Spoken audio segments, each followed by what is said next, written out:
కడప జిల్లా బ్రహ్మంగారిమఠం మండలం గొల్లపల్లి గ్రామానికి చెందిన కుందేళ్ల వెంకట సుబ్బయ్య అనే గొర్రెల కాపరికి చెందిన గొర్రెలు రాత్రి పిడుగుపాటుకు 14 గొర్రెలు మృత్యువాత పడ్డాయని వాపోయారు. వెంటనే ప్రభుత్వం తమని ఆదుకోవాలని నాయకులను వేడుకుంటున్నాడు.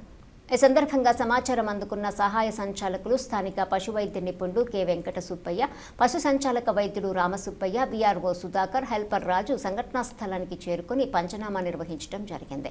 విషయం తెలుసుకున్న తెలుగుదేశం పార్టీ నాయకుడు, సహకార పరపతి సంఘం చైర్మన్ గొర్రెల యజమాని ప్రభుత్వం తరపున ఆదుకుంటామని భరోసానిచ్చారు.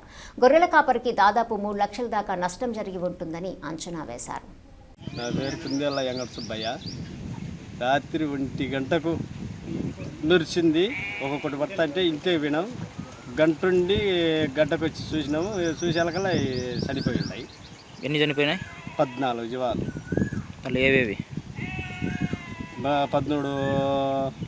11 పెద్ద జీవాలు, 3 పిల్లలు. పొట్టేళ్ళని గొల్లు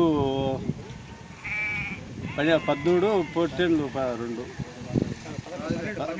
12 గొల్లు, 12 పొట్టేళ్ళు. సార్ అది ప్రభుత్వం ఎంత నష్టం వచ్చింది? 3.5 లక్షలు వచ్చింది సార్. దాంట్లో మమ్మల్ని ఆదుకోవాలి సార్. దాంట్లో జీవనం మాకు ప్రభుత్వం మమ్మల్ని ఆదుకోవాలి సార్. మీరు